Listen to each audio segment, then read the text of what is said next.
Hello, family. I'm Robin. I'm a real alcoholic. Hey, Robin. I want to welcome everyone to the Atlanta Step Up Society book study. Change your thinking, change your life. I guess this book study been going on for about, 6 months now? And, you know, we say change your thinking, change your life. But I think it's time to elevate it. So, what I like to see people do, this is just me, just a suggestion. Why don't we say, like, change your thinking, Robert, so I can see my life change. Put your name in there. Yeah. Change your thinking, Robert, and watch your life change. You know what I'm saying? Change your thinking, Robert, and watch your life change. If I change my thinking, I can watch my life change. All right, let's open with a moment of silence. Thought about a serenity prayer. Serenity prayer.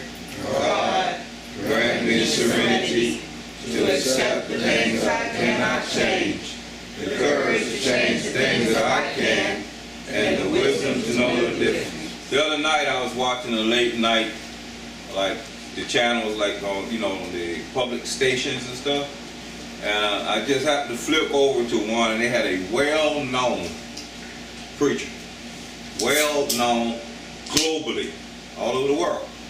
And they was they had a panel that was asking questions to him. And they asked the question, they asked the guy, they said, look, which program do you think is the best spiritual program today? 2013, what's the best spiritual program? Now he has churches all over the world, speak all over the world. He opened his mouth and he said, Alcoholics Anonymous 12-step program is the best spiritual program on the planet. On the planet. And I agree. I 100% agree. Spirituality is not something that you're trying to reach and try to grab, try to capture. It's really a process of letting go and allowing it to rise up from the inside. If you let go of resentments, you're going to have a happier life. You know, I meet people all the time that it's 7 billion people on earth, but there are 100% critical fault finders. Spend their entire day finding fault in other people. That one's shoes is not the right color. That one right there dress is too tight. This one right here is ghetto. This person over here, why they driving that car? They should buy a better car. Spend their whole day into that type of thinking. If it's 7 billion folks out here, you're not spending your whole day, you're spending your entire life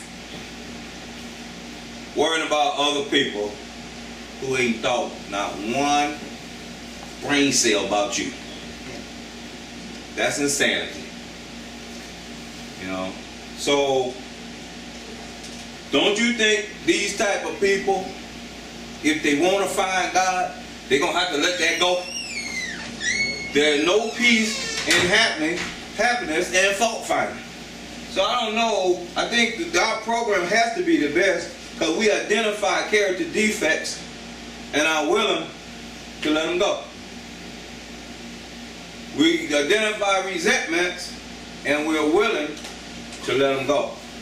If we release all this baggage, allow all this stuff to fall out of our life, you will have a more spiritual life. You will vibrate more on a higher vibration. You will enjoy life better. Your thinking will become more clear. You can be at peace. You can drive down the street and don't have to worry about the other traffic. You know, you can go to the bank account and only have $100 in your account and feel all right with it. You don't have to walk around feeling that you're lacking something because you only have 100. So my point is, the spiritual program that we have is a beautiful thing. The most rewarding thing for me is that it allowed me to find a power that's greater than me, that's inside of me.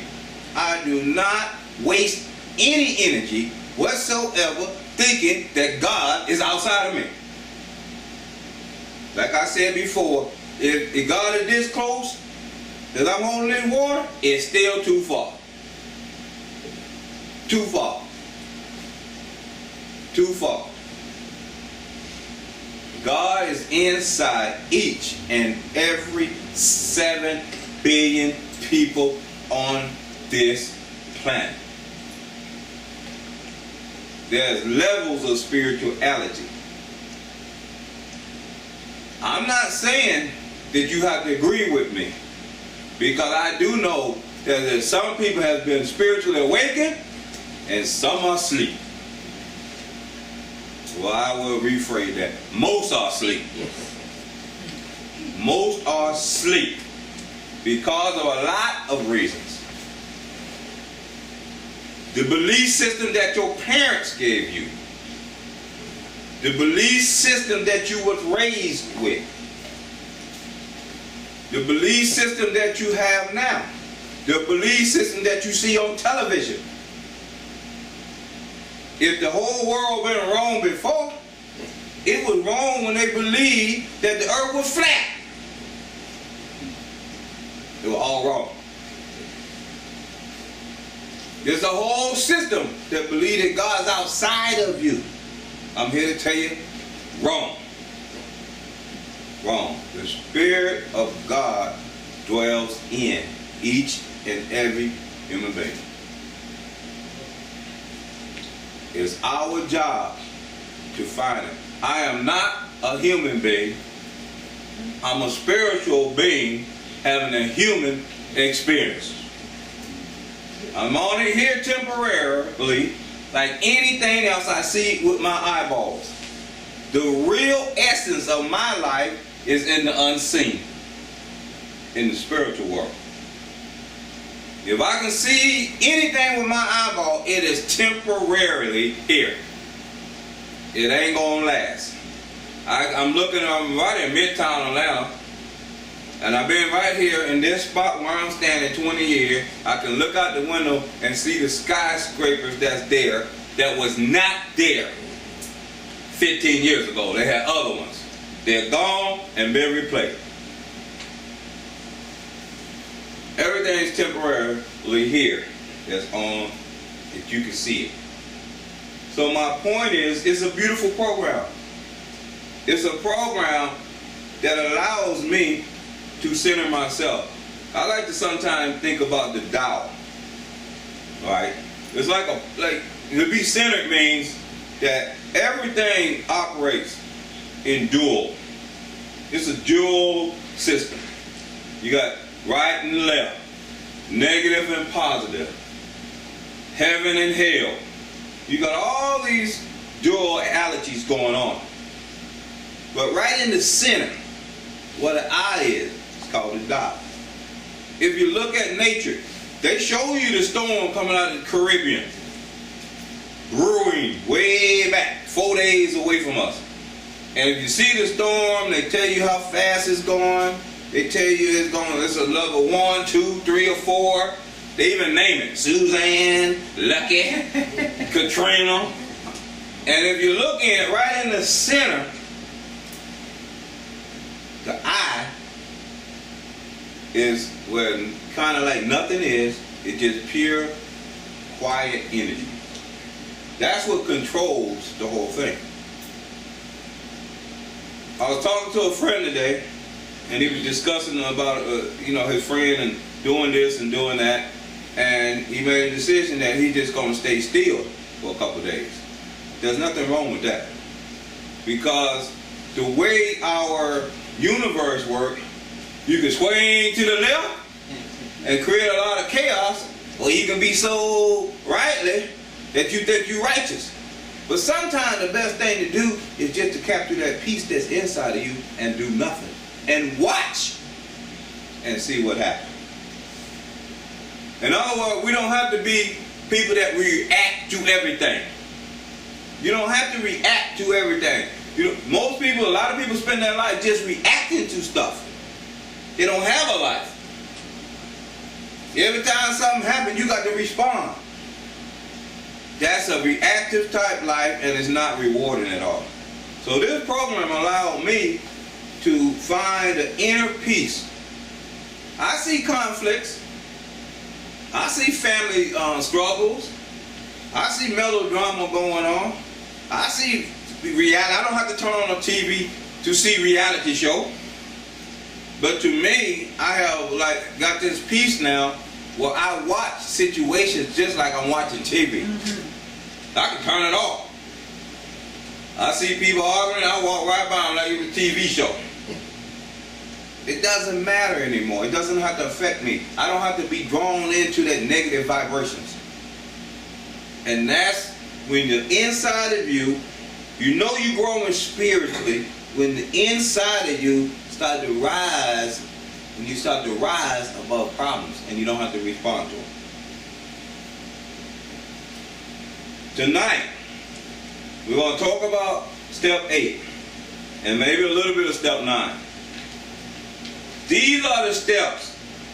Step 4, 5, 6, and 7 deal with your mind.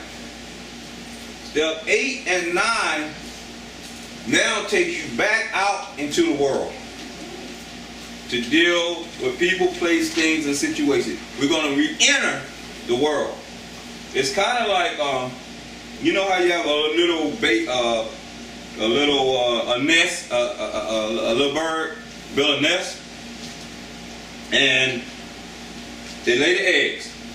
The eggs hatch, and the mother and father bird go out and collect worms and little bugs and stuff, and they feed these little birds in the nest.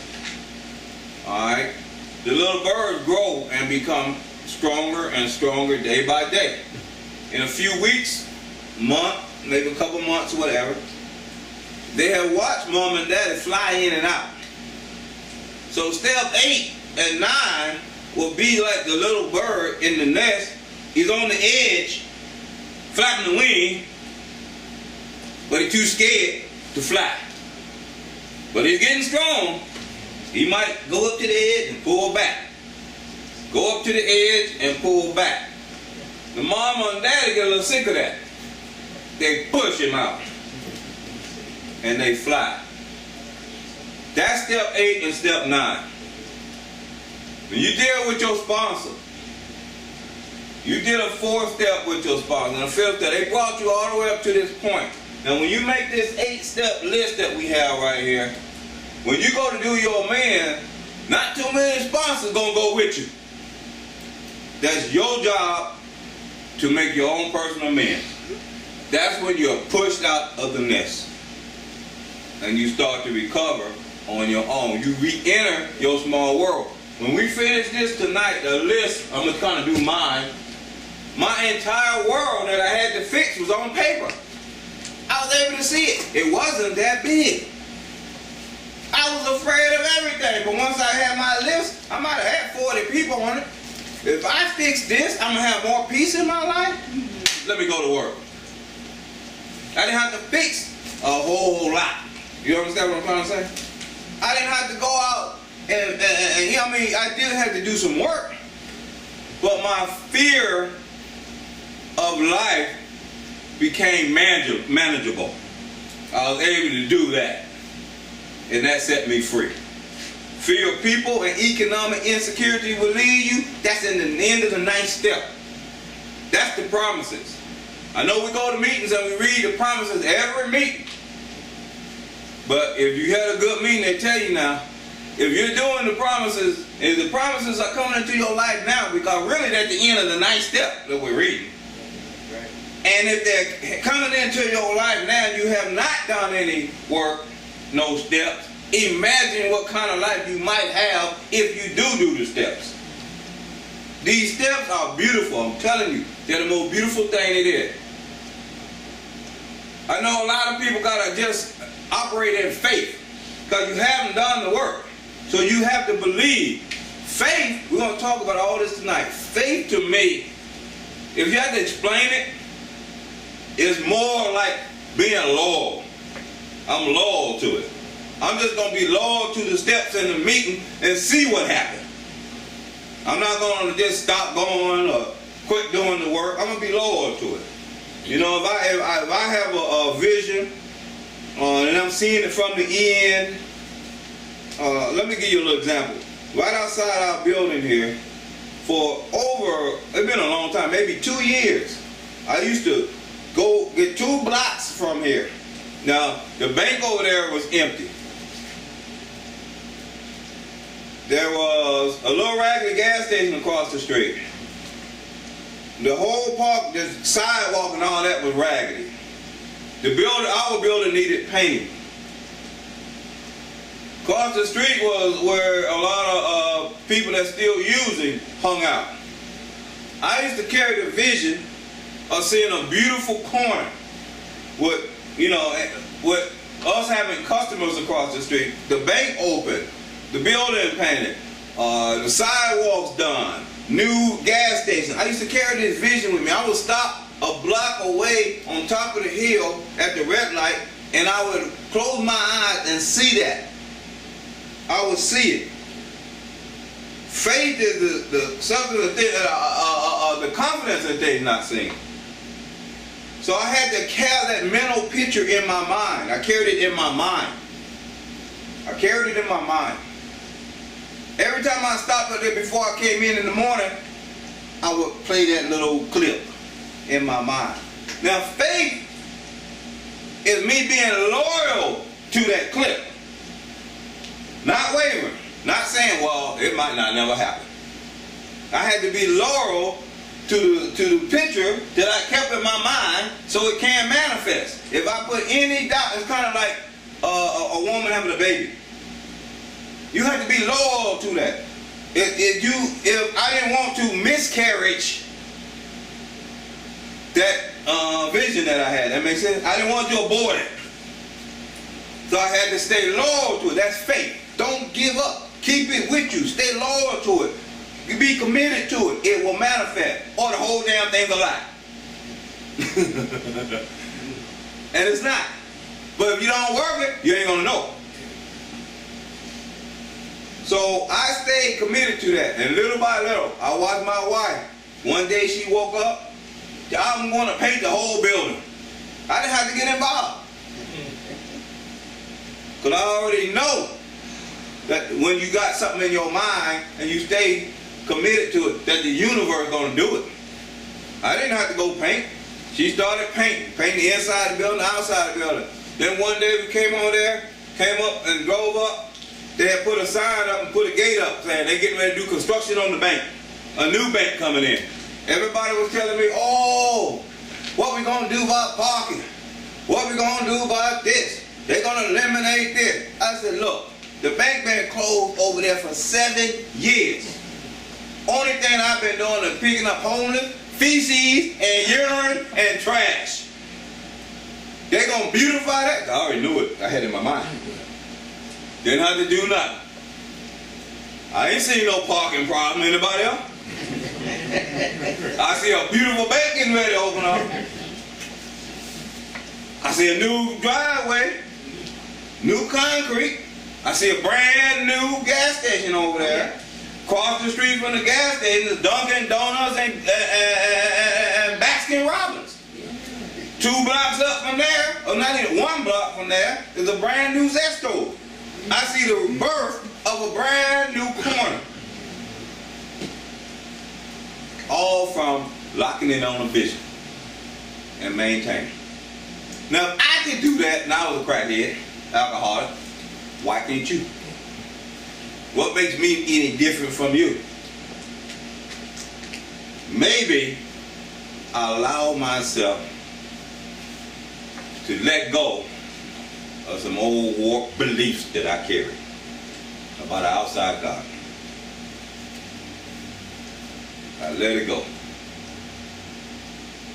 I let go of old belief that I can't do this and I can't do that. To me, that's blasphemy. I don't have this, I can't do this, can't do this, I don't know where I'm going to get this. Well, guess what? I read somewhere, if the worst thing you could do is to set itty bitty little goals, $50 here, $100 here, 70 cents here, $5 here, set little bitty goals for your life and then accomplish it. The worst thing you can do. You got 10 little bitty goals and you accomplish all of them. At the end of the day, you still little. Why don't you try one great big one? God said, test me. I don't think He want to test you on no $10 goal. Try something out the box. What you got to lose? Go out the box. Think big. Think big. Put it to the test. One of the biggest things you need to think about is my life with all these 12 steps in it. Living happy, joyous, and free, and helping other alcoholics. That's big. That's big. People tell me all the time, I want to do the 12 steps, but I don't want to sponsor somebody. I said, don't come in here. That's not what it's about. Go somewhere else. We're here to help. All right, we're going to start reading. Now I don't just do this for my help. It'll all be summed up tonight. On page 76, I'm going to go back to the 7th step, prayer. When ready, we say something like this. All right, Steve. When ready, we say something like this. 76. Hold on. Everybody there? There's some more books now in some baskets somewhere. I got it. You don't have to share. We got plenty of books. All right, go ahead. When ready, we say something like this. My Creator, I am now willing that you should have all of me, good and bad. I pray that you now remove from me every single defect of character that stands in the way of my usefulness to you and my fellows. Grant me strength as I go out from here. Do your bidding. Amen. We have then completed step 7. All right, now let's go back and look at step 3 before we do step 7. Turn to page 63. And I'll read it. Now on page 63, the 3rd step prayer, it says, now we're at step 3. Many of us said to our Maker, as we understood Him, God, I offer myself to Thee, to build with me, and to do with me as Thou wilt.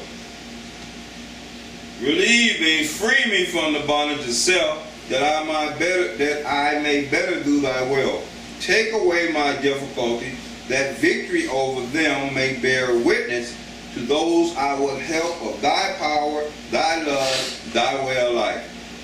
May I do Thy will always. We thought well before taking this step, making sure we were ready, that we could at last abandon ourselves utterly to Him.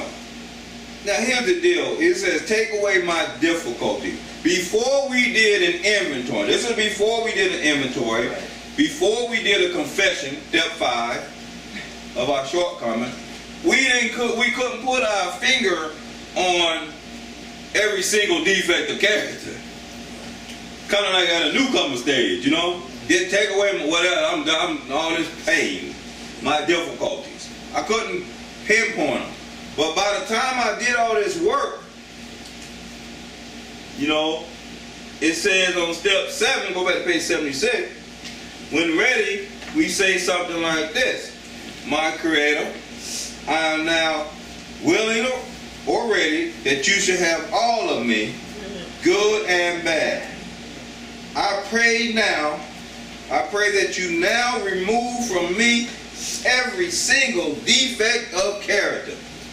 By this time, I know that I suffer from low self-esteem. I know that I've been a manipulator. I know that I'm the big shotism. I know that I'm a compulsive liar. I know all these single defects of character that I did not know in step 3. But after doing the work, it's been revealed more about me.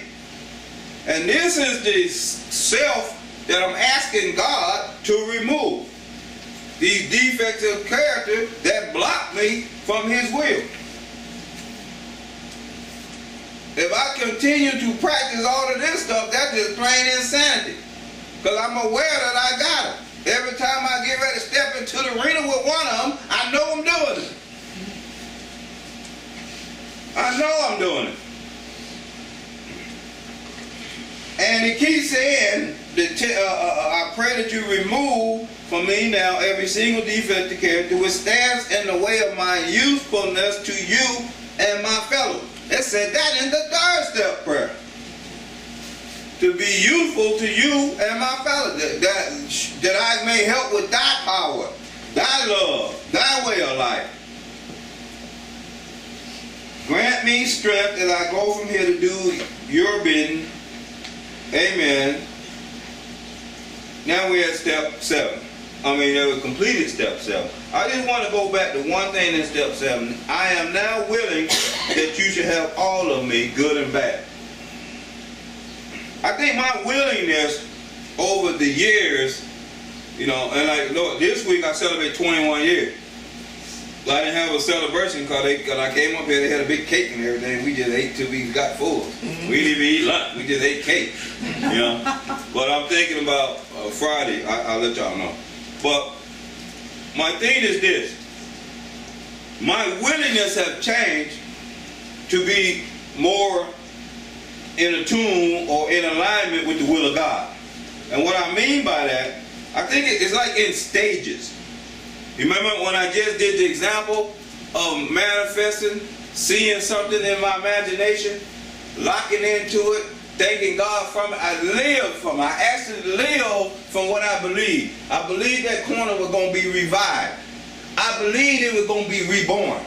I lived from that position.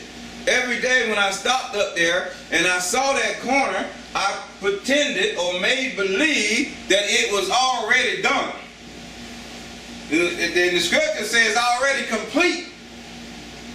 So I saw it already done. So I lived like that. So, and that was my thinking in my imagination. Now I know I have done it on a lot of things and got the same result all the time. It does manifest. Grants come up. Other people talking about, oh, we can't get them, they don't have no money, can't do this. I don't listen to none of that. I see myself sitting in the grant office, signing the contract with the people, grinning. I don't listen to none of that negative weeds trying to pull me down. The low vibration. I didn't listen to none of that. I see it from the end, and I thank God that I already got it, and bam, it manifests. But here's the deal, and I stay faithful, loyal to what I believe. I don't miscarriage what I believe. I stay there. I believe it. I go to sleep with it. I eat with it. I don't let it go. And then, it always happens. It always going to be true. And I got good at it. I was doing this on anything. I was so good at it, I changed other people. You don't have a job, you will have one soon. I start talking and pretending like I hear their voice and they calling me or texting me talking about how they just got a job. That's how my prayer changed. And I got good at this, y'all. And then one night, I got on the internet. I said, now what can I do more spiritual? I get on the internet because I'm searching. I always go to Amazon or I go to Nightingale. Hay House or Nightingale. Look, that's a channel for spiritual stuff. So I go to Nightingale or Hay House and I just kind of stroll down the new stuff. And I saw this one about, this brother had one about the levels of spirituality. So I bought the tape. I told you I spent a lot of money on tapes. And I bought the CDs, and he said, he went through the 4 stages. He said that when you lock in stage 2, you get so good at manifesting in your life that that's what all you do. You just manifest, but you're still limited. Because God is all powerful. God is infinite. It's bigger than that. And I said, wow, I'm doing this stuff and it's happening. He said, all you got to do now is keep doing what you're doing and become open that God can have all of you. What is he talking about? Then he explained it. See that corner? I wanted that corner. Still me. I wanted to see it like that. It was still Robert. That's okay. Why could, now you teaching me to have it like that, but always in with God. You're infinite. You're bigger than the corner. Take my dream and my mission and do whatever you want with it. I'm willing now that you allow it to be as big as you want it to be. Unlimited. Uncut. Took me out of the picture. I always had me in it. Did it make any sense? It took me out of the picture. It's kind of like this right here. I told you every time I do this stuff, I get something new. Now I'm willing that you should have all of me, good and bad. I was still, even though I'm manifesting, still had limitations. Suppose I wanted to have $10,000 in the bank account. I said, Lord, I thank you for the $10,000. But you are the universe. You are everything. You're bigger than that. Do your thing. I'm willing. That opened up to infinity. That makes sense? That's what we're talking about. All right, let's go down. That's how I changed. That's how my willingness changed. And this is a process over a period of time. Go to now, we need more action. Now we need more action, without which we find that faith without works is dead. Let's look at steps 8 and 9. We have a list of all persons we have harmed and to whom we are willing to make amends. We made it when we took inventory. We subjected ourselves to a drastic self-appraisal. Now we go out to our fellows and repair the damage done in the past. We attempt to sweep away the debris which has accumulated out of the effort to live on self-will and run the show ourselves. If we haven't the will to do this, we ask until it comes. Remember, it was agreed at the beginning we could go to any lengths for victory over alcohol. All right, let's break this one down. Now we need more action. You know, what they're saying in step 7, now we got to go to work to do step 8 and 9. But for a lot of people, we're going to do the work. But a lot of time, action could be for me, just sit still in my thinking. I don't have to run all over the place. I can be a little bit quiet and at peace. That's action for me. Does that make sense? But I can be scattered. All right? We need more action, without which we find that faith without works is dead. So it's the same thing about this loyalty thing, being loyal to it. You can do all these steps and get to the point of making amends and stop. You're not loyal to the entire consummation of the process of the 12 steps. I did enough. I feel all right. I'm good. If you ever read Dr. Bob's story, he stopped when it came time to making amends. Took a drink. Went back and made amends and never drank till the day he died. Remember that? Amends is very important. Fear can grip you, or you can be hesitant and abort the process. Don't do it. That's what faith means. Continue in the loyalty of the process and continue to do it. Don't quit. Faith is not a word. So if you don't continue without the word, you're dead. Let's look at step 8 and 9. We have a list of all persons we have harmed and to whom we are willing to make amends. That list came from the 4th step. That's what we first find out who we got to make amends to. But if you're doing that process, it comes to you very clear. I'm going to have to go back and apologize to these folks. Alright? So, we have a list of all persons we have harmed and whom we are willing to make amends to. That's going to be the 8-step list. We made it when we took inventory. That's the 4th step. We subjected ourselves to a self-appraisal. That's the 5th step.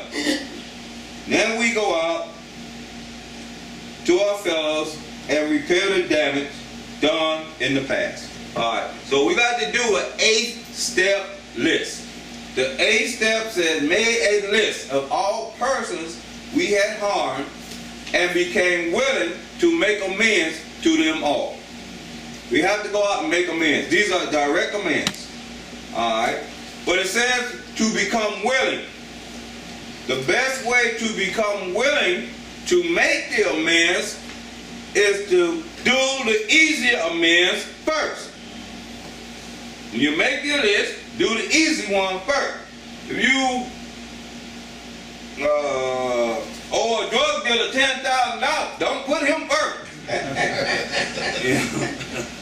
You know? So basically, this is the way I was taught to do the list. I think most people see it like this too. Alright? You want to put down who you're going to do first. Alright? And I had my first person was my mother. Then I had number 2 was an aunt. This is my list. Number 3, father. Number 4, sister. Number 5, brother. Now these were family members, so they're gonna be easy. You know what I'm trying to say? And then I had number 6, ex-wife.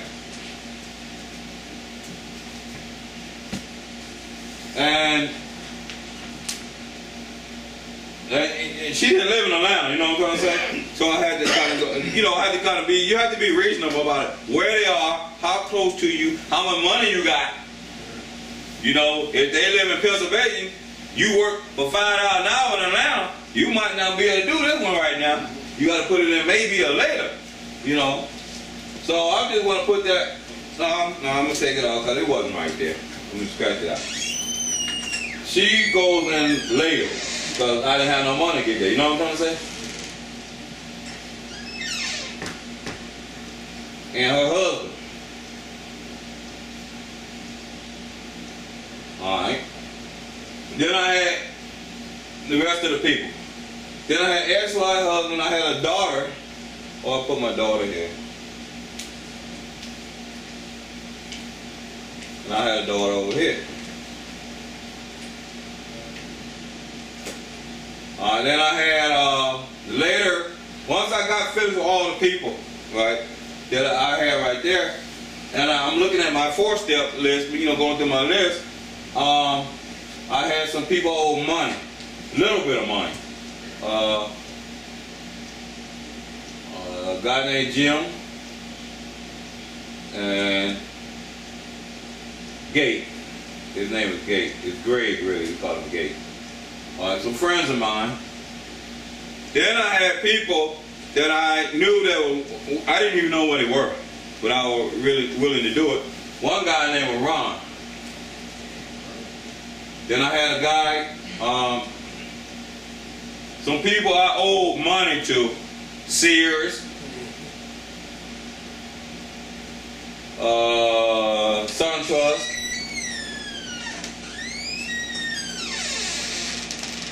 I'm just making a short list. Then I had somebody gonna never do. IRS. I had IRS and maybe one other thing. But that's kind of how you do your 8-step list, you guys. You just put the people who you can do now. If they live in somewhere far away, you can't get there right now, you want to put them in the later list or maybe list. When you start getting over this way, probably, if you were like me early in recovery, you didn't have no whole lot of money. So you had to put them in the maybe and later on down, because ain't no point in going to a man because it did tell you. And let me tell you something about doing amends, you know, just on the list. But it do tell you about something about a good demonstration. They want to hit to see you do something good, then go in there preaching. So I had that part. I understood that. Hey, you know what? Ain't no point in me running in there preaching because I was buddy some money. So I had to put them down the line. You know what I'm saying? That's just good common sense. So that's basically how you do it. Alright? The beautiful thing about our program is it tells you in the pages, it's like 8 or 9 pages, how to do practically every amendment. It gives you instructions. It don't lead you out on your own. You know, like believe it or not, the little bird in the nest, it had all the instincts, God-given instinct when it was born to fly. We were born with instinct from God to be at peace, to be loving, to be kind, the fruits of the Spirit. We were born with that, just like that little bird was born to fly. It already had the blueprint in him. We got the blueprint in us. The Spirit of God is in us. Why would God build something but put the blueprint out there? That's insane. If I create something, if I'm thinking and I'm gonna create something in my image, it's gonna have to look like me. I can't create something in my image gonna look like Steve.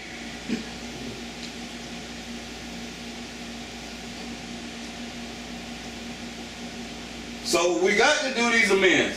The book explains us exactly how to do most of it. So you need to read before you go. Talk to your sponsors, tell them what to do a little rehearsal, go do it. So I started with my mother. Now let me tell you the wrong way to do it first. Let's go over that first.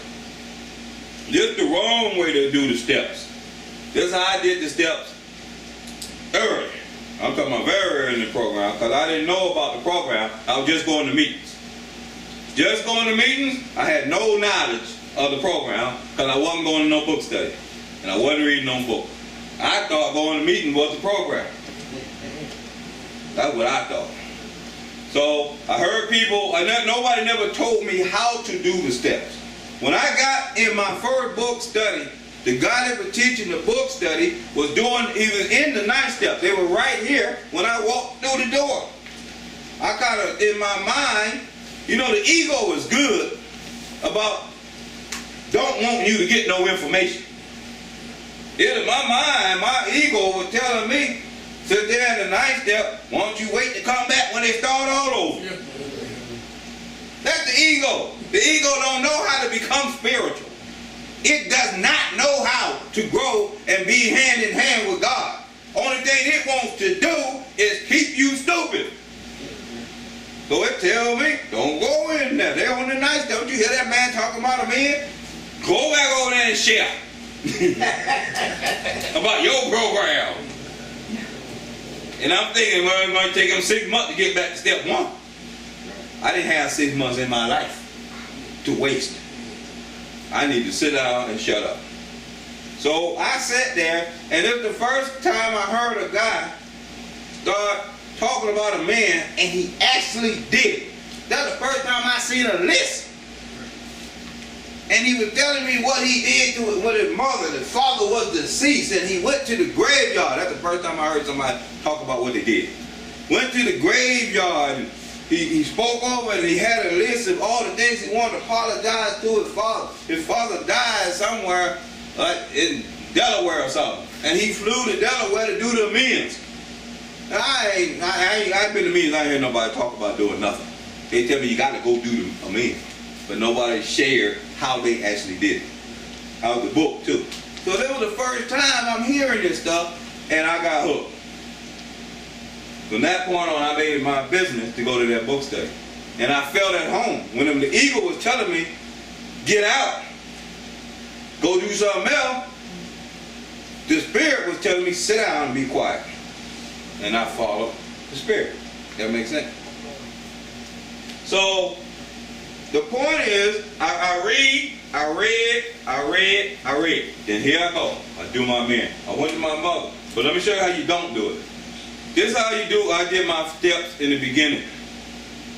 I saw them on the board, and I said, we're admitted to step 1.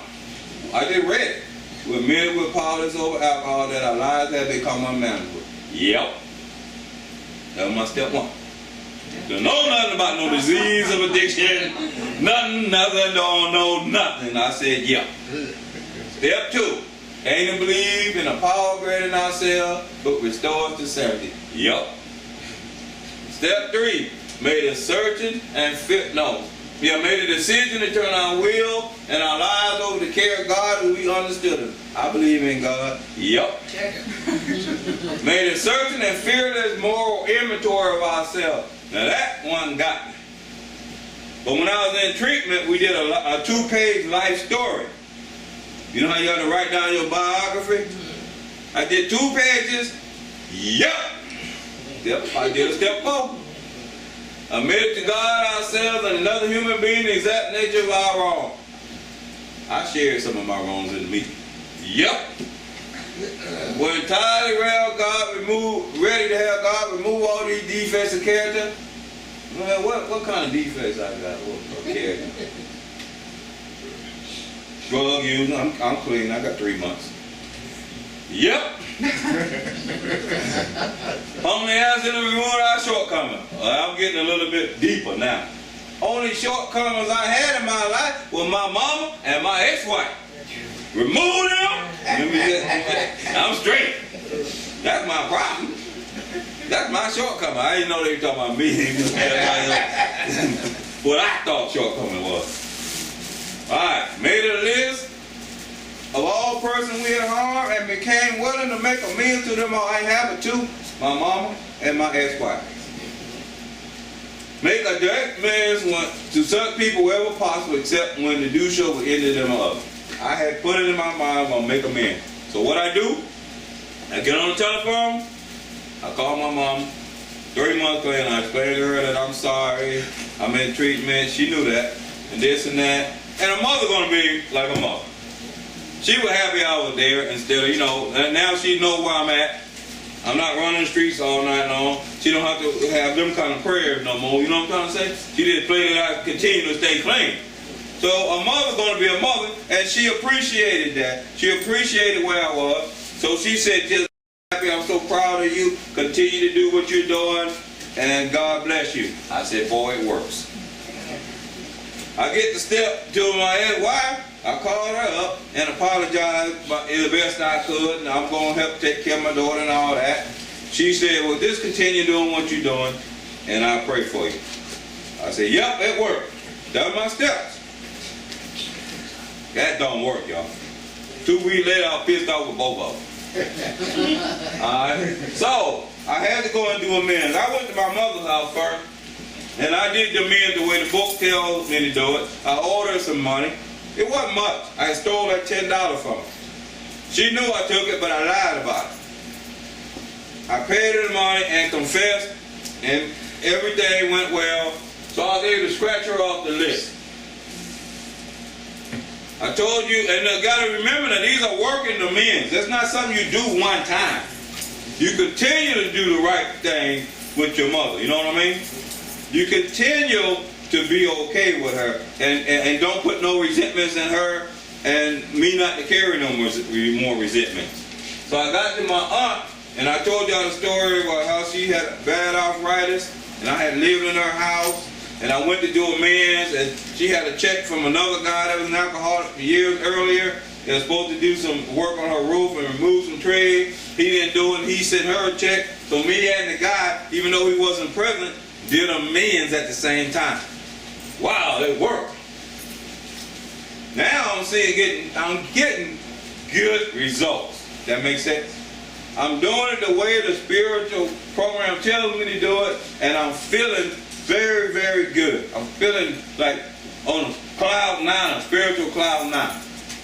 So I'm ready and willing now to continue to work, because it's working. I got to my father, it worked. Did my sister, it worked. My brother, and my daughter. It all worked. What I did not know at the time is after I finished this, and you know, you go in there, and we're going to explain it next week. You go in there and you say like, thy will be done. You're looking for God to perform inside each and every last man. And I was able to see God go to work. Alright? I'm going to stop right here and just show you. I just want to show you. The now list is over when I complete it, and my later list becomes my now list. It shifts. You see that? I didn't have no more now list. I had went through it. So then what I had to do later became my now. Time to do them. Alright, let's read a little bit before I go to the now list. Go down where it says, I'm going to just go back. It says that we're in the same thing. I'm going to read it over. Now we need more action. Y'all see that? Yes. Without which we find that faith without works is dead. Let's look at steps 8 and 9. We have a list of all persons we have harmed and to whom we are willing to make amends. That's right here. We made it when we took inventory, the fourth step. We subjected ourselves to a drastic self-appraisal. That's the fifth step. We subjected us, now we go out to our fellows and repair the damage in the past. We going out of the nest. We getting ready to fly. To repair the damage that we done in our past. And we start repairing the damage. This is step 9. Step 9 is made direct amends to such people wherever possible, except when to do so would injure them or others. You know, when I learned that whenever you got something important to, like a subject or something like that, even though I know it in my mind, it's not something you want to miss a word. I always look up to the board and do it correctly. That makes sense? I don't want to say step 9 and I'm wrong, or forget a word or two. That makes a big difference. All right. Some people will be saying he don't know what step. Yeah, I do know, but I'm gonna make sure everybody know I'm right. All right. What's on that board is nothing but headlines. What I know is what you're gonna have to do.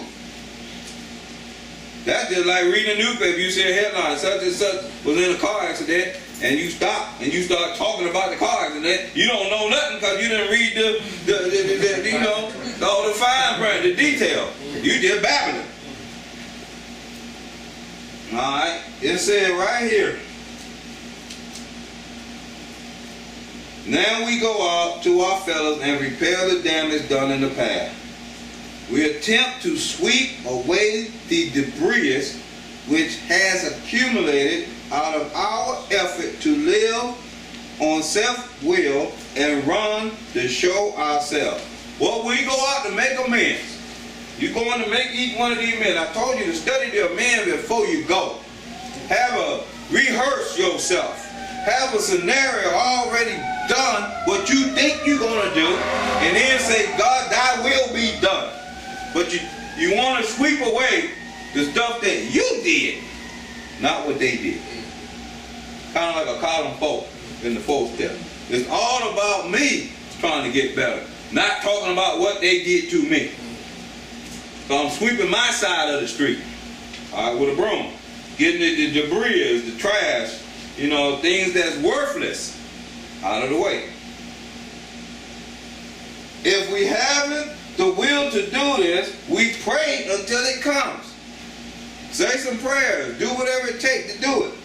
Remember, it was agreed at the beginning we would go to any length for victory over alcohol. And if you go back to page 58, you don't have to go there. I remember when we were there, I had people to raise their hands. In the second paragraph, it says, our stories disclose in a general way what we used to be like what happened and what we're like now. If you decided you want what we have and are willing to go to any length to get it, then you are ready to take certain steps. We said before the step we were willing to do it. Now you're still willing to continue to do it. Read the next one. Probably there are still some misgivings. As we look over the list of business acquaintances and friends we have hurt, we may feel diffident about going to some of them on a spiritual basis. Let us be reassured, to some people we need not and probably should not emphasize the spiritual feature on our first approach. We might prejudice them. At the moment we are trying to put our lives in order, but this is not an end in itself. Our real purpose is to fix ourselves and to be maximum service to God and the people about us. It is seldom wise to approach an individual who still smarts from our injustice to him and announce that we have gone religious. In the prize ring, this would be called leading with the chin. Why lay ourselves open to being branded fanatics or religious bores? We may kill a future opportunity to carry a beneficial message, but our man is sure to be impressed with a sincere desire to set right the wrong. He is going to be more interested in a demonstration of goodwill than our talk of spiritual discoveries. All right, let me do this, and then we're going to come back to it next week. Probably there are still some misgivings.